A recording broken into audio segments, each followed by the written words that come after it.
Hello friends, welcome to उज्ज्वल भविष्य। तो आज जो हमारा टॉपिक है वो है पर्यायवाची शब्द। तो आज हम आपको पर्यायवाची शब्द याद करने का सबसे आसान तरीका बताएंगे। बहुत ही अच्छी ट्रिक है पर्यायवाची शब्द को याद करने के लिए। और जो पर्यायवाची शब्द है ये किसी भी बैंक हो, चाहे पुलिस हो, रेलवे हो या एसएससी हो या कोई भी यूपी ट्रिपल एससी एग्जाम होता है, उसमें पर्यायवाची शब्द ज़रूर पूछे जाते हैं। तो पर्यायवाची शब्द को याद करने का आज हम आपको सबसे आसान तरीका बताएंगे। अगर अभी तक आपने हमारे चैनल को सब्सक्राइब नहीं किया है तो प्लीज़ हमारे चैनल को सब्सक्राइब करें। और अगर आपको ये वीडियो पसंद आए तो इसको लाइक भी करें। सबसे पहले प्रश्न पर आते हैं। तो जो सबसे पहला प्रश्न है वो है कि वसुंधरा का पर्यायवाची शब्द क्या है। तो जो वसुंधरा होता है, ये जो वसुंधरा होता है इसका पर्यायवाची शब्द जो है ये धरती का पर्यायवाची शब्द है। वसुंधरा जो है ये खुद धरती का पर्यायवाची शब्द है। उसके बाद देखते हैं कि वसुंधरा का पर्यायवाची शब्द क्या हो सकता है। क्षिति। हाँ तो ठीक है, जो क्षिति है ये वसुंधरा का पर्यायवाची है, क्योंकि क्षिति, वसुंधरा, पृथ्वी ये सब पृथ्वी के पर्यायवाची हैं। उसके बाद रत्नाकर ये है नहीं वसुंधरा का पर्यायवाची। उसका जो कलाधर है, कलाधर चांद का पर्यायवाची है। अब इसको ये समझते हैं कि चाँद को कलाधर क्यों कहा जाता है। क्योंकि चाँद देखिए अपनी कलाएँ बदलता रहता है, कभी पूरा हो जाता है, कभी आधा हो जाता है, कभी बिल्कुल नहीं रहता है। तो इस तरह चाँद का जो पर्यायवाची होता है वो कलाधर होता है। फिर आते हैं दिनकर पे। दिनकर सूर्य का पर्यायवाची होता है। तो जो वसुंधरा है इसका पर्यायवाची हो जाएगा क्षिति। तो बाकी कलाधर का चाँद है और दिनकर का सूर्य है। उसके बाद दूसरे प्रश्न पर आते हैं। तो जो दूसरा प्रश्न है वो है कि बादल का पर्यायवाची शब्द नहीं है। इस प्रश्न पर गौर करना। इस तरह के प्रश्न अक्सर पूछ जाते हैं कि शब्द नहीं है। नहीं पे हमेशा ध्यान देना। तो बादल का पर्यायवाची शब्द नहीं है। तो जो तोयद है ये भी बादल का पर्यायवाची है। पयोधर भी बादल का पर्यायवाची शब्द है।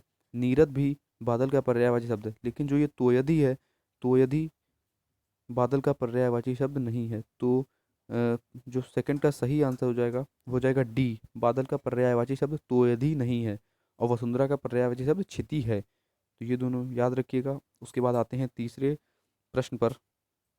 तीसरा प्रश्न है कि व्योम शब्द का पर्याय है। जो व्योम शब्द है ये किसका पर्यायवाची शब्द है, या व्योम शब्द का पर्यायवाची शब्द क्या है, इस पे आते हैं। तो सबसे पहले देखते हैं, ए जो हमारा है ये है आम्र। तो नहीं, आम्र जो होता है ये आम का होता है, ये तो नहीं हो सकता। उसके बाद बी पे आते हैं कौवे। नहीं, ये भी नहीं हो सकता। कौवा व्योम से कोई मतलब नहीं है। उसके बाद आते हैं सी पे अंबर। हाँ तो जो अंबर है, अंबर जो है ये व्योम का पर्यायवाची शब्द है। तो तीसरे का सही ऑप्शन हो जाएगा सी। व्योम का पर्यायवाची शब्द होता है अंबर। लेकिन डी पे डी भी देख लेते हैं, अग्नि। अग्नि का भी व्योम से कोई लेना देना नहीं है। तो जो तीसरा प्रश्न है इसका सही उत्तर है सी, अंबर। व्योम का पर्याय शब्द होता है अंबर। उसके बाद चौथे प्रश्न पर आते हैं। पर्यायवाची दृष्टि से एक शब्द युग्म अशुद्ध है। इस तरह के प्रश्न भी बहुत पूछे जाते हैं परीक्षाओं में, चाहे पुलिस की हो, बैंक की हो, रेलवे की हो, एसएससी की हो। इस तरह के प्रश्न बहुत आते हैं कि पर्यायवाची दृष्टि से एक शब्द युग्म अशुद्ध है। तो देखते हैं कौन सा शब्द युग्म अशुद्ध है। गंगा जानवी। तो जो गंगा है होता है इसका एक पर्यायवाची शब्द होता है जानवी। तो ये अशुद्ध नहीं है, ये शुद्ध शब्द है। फिर आते हैं पानी और पानी। पानी का कोई भी जो पर्याय शब्द होता है वो पानी नहीं होता है। इसको सर्कल करते हैं। फिर आते हैं तीसरे पे, गृह सदन। गृह का पर्यायवाची शब्द सदन होता है, ये भी सही है। और मयूर को केकी भी बोलते हैं, ये भी सही है। तो चौथे प्रश्न का सही उत्तर हो जाएगा बी, पानी और पानी। क्योंकि गंगा को जानवी भी कहते हैं, ये सही है। उसके बाद ग्रह को सदन कहते हैं, ये भी सही है। ये भी शुद्ध है, ये दोनों शुद्ध हैं। उसके बाद ये भी शुद्ध है, लेकिन ये अशुद्ध है, पानी और पानी। तो चौथे का जो सही उत्तर हो जाएगा वो हो जाएगा बी, पानी और पानी। उसके बाद पांचवें प्रश्न पर आते हैं। तो पांचवें प्रश्न पर है कि अधोलिखित में से एक पर्यायवाची युग्म सही नहीं है। अधोलिखित में से एक पर्यायवाची युग्म सही नहीं है। मतलब इसमें जो एक युग्म दिया गया है, जैसे दो दो दिए गए हैं, तो इसमें से कोई एक है जो सही नहीं है, मतलब वो उन दोनों का मतलब अलग है। तो सबसे पहले आते हैं पुरंदर और अमरपति। सबसे पहले जानते हैं कि पुरंदर और अमरपति, अमरपति किसके पर्यायवाची शब्द होते हैं। तो जो पुरंदर और अमरपति हैं ये जो हैं इंद्र के, ये इंद्र के पर्यायवाची शब्द हैं दोनों। तो मतलब ये युग्म सही है। पुरंदर भी इंद्र का पर्यायवाची है और अमरपति भी इंद्र का पर्यायवाची है।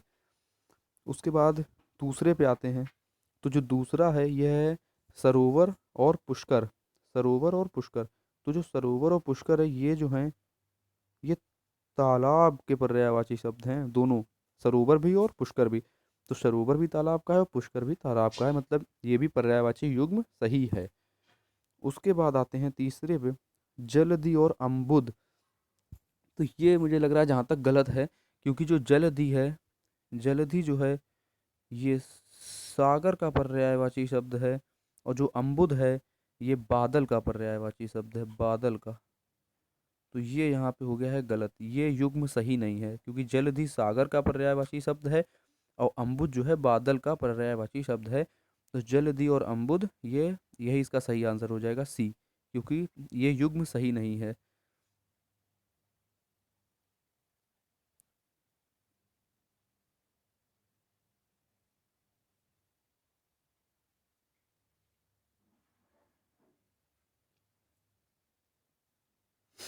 तो हम लोग थे जलधि और अम्बुद पर।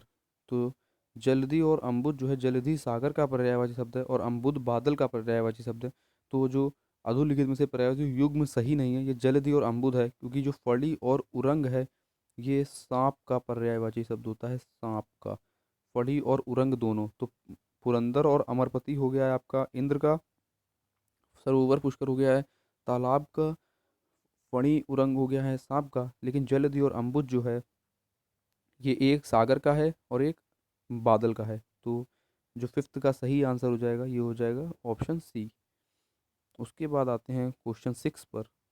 तो जो छठा प्रश्न है वो है, निम्नलिखित में से पत्थर का पर्यायवाची नहीं है। निम्नलिखित में से एक जो है वो पत्थर का पर्यायवाची नहीं है। सबसे पहले आता है प्रस्तर। प्रस्तर जो है ये पत्थर का पर्यायवाची है, सही है। फिर आता है उपल। उपल भी पत्थर का ही पर्यायवाची शब्द होता है, ये भी सही है। फिर सी पे आते हैं पशम। जो पशम शब्द है ये पत्थर का पर्यायवाची नहीं है, और जो पाहन शब्द है ये पत्थर का पर्यायवाची है। तो जो सिक्स का सही आंसर हो जाएगा ये हो जाएगा ऑप्शन सी, क्योंकि पशम जो होता है यह पत्थर का पर्यायवाची नहीं होता है। उसके बाद आते हैं सातवें प्रश्न पर आते हैं। तो सातवां प्रश्न है, निम्नलिखित में से एक विष्णु का पर्यायवाची शब्द नहीं है। निम्नलिखित में से जो एक है ये विष्णु का पर्यायवाची शब्द नहीं है। जो कमलेश है ये विष्णु का पर्यायवाची है। कमलापति भी विष्णु का पर्यायवाची है। कमलाकांत भी विष्णु का पर्यायवाची है, लेकिन कमलासन विष्णु का पर्यायवाची नहीं है। तो जो इसका सही उत्तर हो जाएगा ये हो जाएगा डी, कमलासन। तो सिक्स का सी था और सेवेंथ का डी हो जाएगा। उसके बाद आते हैं आठवें प्रश्न पर। आठवां प्रश्न है, कौन सा शब्द ब्रह्मा का पर्यायवाची नहीं है। ब्रह्मा का पर्यायवाची, तो देखो कमलासन, जो इसमें कमलासन जो ये था ये ब्रह्मा का पर्यायवाची होता है। रुको ये मैं आपको बता देता हूँ। हाँ, तो इसमें पूछा गया था कौन सा शब्द विष्णु का पर्यायवाची नहीं है, तो जो कमलासन था ये ब्रह्मा का पर्यायवाची होता है, बाकी सारे विष्णु के थे। तो फिर आठवें प्रश्न में पूछा गया कौन सा शब्द ब्रह्मा का पर्यायवाची नहीं है। कमलासन दिया गया है, कमलासन जो है वो ब्रह्मा का ही पर्यायवाची होता है। फिर चतुर्मुख भी होता है ब्रह्मा का पर्यायवाची। चतुरानन भी होता है ब्रह्मा का पर्याय, लेकिन चतुर्भुज सबको होता है, गणेश जी को बोला जाता है। तो चतुर्भुज जो है वो ब्रह्मा का पर्यायवाची नहीं है। तो सेवेंथ का जो था वो ऑप्शन डी था, और एट्थ का भी ऑप्शन डी हो जाएगा, चतुर्भुज इसका सही उत्तर हो जाएगा। उसके बाद नवे प्रश्न पर आते हैं। नवा प्रश्न है, हिरण्यगर्भ का पर्यायवाची शब्द है। नवा प्रश्न में पूछा गया है कि हिरण्यगर्भ का पर्यायवाची शब्द है। तो विष्णु नहीं है हिरण्यगर्भ, महेश भी नहीं होता है हिरण्यगर्भ का, गणेश भी नहीं होता है, लेकिन जो ब्रह्मा होता है ये हिरण्यगर्भ का पर्यायवाची शब्द होता है। तो जो नाइन्थ क्वेश्चन है इसका सही उत्तर हो जाएगा बी, हिरण्यगर्भ का पर्यायवाची शब्द ब्रह्मा होता है। और ये जो मैं आपको प्रश्न बता रहा हूँ ये सारे प्रश्न परीक्षाओं में आए हुए हैं, पुलिस में भी आ चुके हैं, अभी जो वीडियो का पेपर हुआ था उसमें भी आ चुके हैं, ग्राम विकास अधिकारी का। अगर आप मेरे पुराने वीडियोस देखेंगे तो उसमें से 80% तक ग्राम विकास अधिकारी के पेपर में फंसा था। चलिए खैर वो तो हटा दीजिए, पुलिस की वैकेंसी आ रही है तो पुलिस के बारे में पढ़ेंगे, अब ग्राम विकास निकल गया है। तो उसके बाद इसके बाद आते हैं 10वें प्रश्न पर आते हैं। तो 10वें प्रश्न में बोला गया है, पर्यायवाची की दृष्टि से एक जो वर्ग है यह शुद्ध है। इसमें से सिर्फ एक वर्ग शुद्ध है। तो देख लेते हैं। इन पहला है इंद्र। अ, इंद्र, र- रतीश, नहीं रतीश और इंद्र में कोई वही नहीं है, कोई मिलन ही नहीं है। जो क्योंकि जो रतीश है ये कामदेव का पर्यायवाची है, काम देव का पर्यायवाची है। जो रतीश है ये कामदेव का पर्यायवाची, मतलब ये वर्ग अशुद्ध हो गया है। इंद्र और रतीश साथ में मिल गया है, और रतीश जो है वो कामदेव का पर्यायवाची है। तो ये तो गलत हो गया है। उसके बाद आते हैं सेकंड ऑप्शन पे, घर, निकेतन, आयतन और निलय। हाँ, ये सब सही है। निकेतन, आयतन और निलय ये तीनों घर के पर्यायवाची होते हैं, ये सब घर के पर्यायवाची होते हैं। ये सही हो गया है। चलो उसके बाद आगे भी देख लेते हैं क्या पता और वो और भी कोई सही हो। यमुना, कालिंदी, भानुतनया, ये भी गलत हो गया, जानवी आ गया इसमें। जो जानवी है ये गंगा का पर्यायवाची होता है, गंगा का पर्यायवाची होता है जानवी। उसके बाद आते हैं डी ऑप्शन पे आते हैं, वस्त्र, पाटक, लोभ। इसमें अंबर आ गया है। अंबर तो बादल का पर्यायवाची होता है, अंबर बादल का पर्यायवाची होता है। तो ये तीनों कहीं ना कहीं गलत हो गए हैं। तीनों तीनों का मतलब ए गलत हो गया है, सी गलत हो गया है और डी गलत हो गया है, क्योंकि इसमें अंबर आ गया है, इसमें जानवी आ गया है और इसमें रतीश आ गया है। लेकिन जो बी ऑप्शन है बिल्कुल सही है, घर का निकेतन भी होता है, आयतन भी होता है और निलय भी होता है। चलिए इसके बाद आते हैं 11वें प्रश्न पर। इसके बाद आते हैं 11वें प्रश्न पर। तो 11वें प्रश्न में पूछा गया है, पर्यायवाची शब्द की दृष्टि में से एक वर्ग शुद्ध है। तो पर्यायवाची शब्द की दृष्टि में से एक वर्ग शुद्ध है। अब देखते हैं कौन सा वर्ग शुद्ध है। तो सबसे पहले देखते हैं पहला, सिंह मतलब शेर, पंचानन को वो भी शेर को ही बोलते हैं, नाहर भी शेर को बोलते हैं और मृगार भी शेर को बोलते हैं। तो ये लीजिए इसमें पहले ही ऑप्शन बिल्कुल सही हो गया है। इसमें तरणी गलत है, इसमें पिशुन गलत है और इसमें सतीश गलत है। तो जो 11वां है कौन सा वर्ग शुद्ध है, तो पहले ही सही हो गया है, क्योंकि सिंह को पंचानन भी बोलते हैं, नाहर भी बोलते हैं और मृगारी भी बोलते हैं। उसके बाद 12वें प्रश्न पर आते हैं। 12वां प्रश्न पूछा गया है कि कौन सा शब्द दास का पर्यायवाची नहीं है, कौन सा शब्द दास का पर्यायवाची नहीं है। सबसे पहले आते हैं अनुचर पे। अनुचर दास का पर्यायवाची होता है, सेवक भी दास का पर्यायवाची होता है, भृत्य भी दास का पर्यायवाची होता है, लेकिन जो परिकर होता है ये दास का पर्यायवाची नहीं होता है। तो 12वें प्रश्न का जो सही उत्तर हो जाएगा ये हो जाएगा ऑप्शन बी। ऑप्शन बी एकदम सही हो जाएगा, क्योंकि देखो दास सेवक का मतलब दास होता है, अनुचर अनुचर मतलब होता है जो छोटा भाई है जो भी होता है वो भी आपका दास ही का काम करता है, जब पानी लिया तो पानी लेके आता है आपके लिए। तो ये भी सही हो जाएगा। और भृत्य जो होता है ये भी दास का पर्यायवाची होता है, लेकिन परिकर दास का पर्यायवाची नहीं होता। उसका देखते हैं 13वें प्रश्न का पूछा गया, कौन सा शब्द दैत्य का पर्यायवाची नहीं है। दैत्य का पर्यायवाची राक्षस है, राक्षस होता है और दानव भी होता है, निशाचर भी होता है, लेकिन ये देखिए भसर लिखा है, ये भसर नहीं है। इस एक्चुअली ये है भुसुर, ये लिखा हुआ है। चलिए मैं आपको सही से बताता हूँ। ये जो भसर लिखा है ये लिखा हुआ है, यहाँ पे थोड़ी सी मिसप्रिंट हो गई है, भुसुर लिखा हुआ है। तो जो भुसुर होता है ये दैत्य का पर्यायवाची नहीं होता है। जो भुसुर होता है ये ब्राह्मण का पर्यायवाची होता है। तो इसका जो सही उत्तर हो जाएगा ये हो जाएगा सी। तो आज के लिए बस इतना ही, 13 प्रश्न मैंने आज आपको बताए हैं। अगर आपको ये समझ आया हो और आप चाहते हैं आगे भी, इसके मेरे पास टोटल 50 प्रश्न हैं, 50 नहीं सॉरी 80 प्रश्न हैं टोटल पेपर में आए हुए। तो इसका दूसरा वीडियो आएगा। अगर आपको अच्छा लगा हो वीडियो तो लाइक करें, कमेंट करें और आप हमारे फेसबुक पेज उज्जवल भविष्य, इंस्टाग्राम पेज उज्जवल भविष्य या फिर फेसबुक ग्रुप उज्जवल भविष्य में आप हमसे कांटेक्ट कर सकते हैं।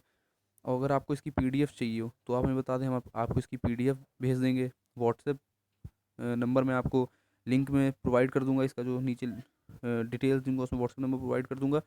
और अगर आपको वीडियो अच्छा लगा हो तो हमारे चैनल को सब्सक्राइब ज़रूर करें और हमारे इस वीडियो को लाइक करें। Thank you for watching.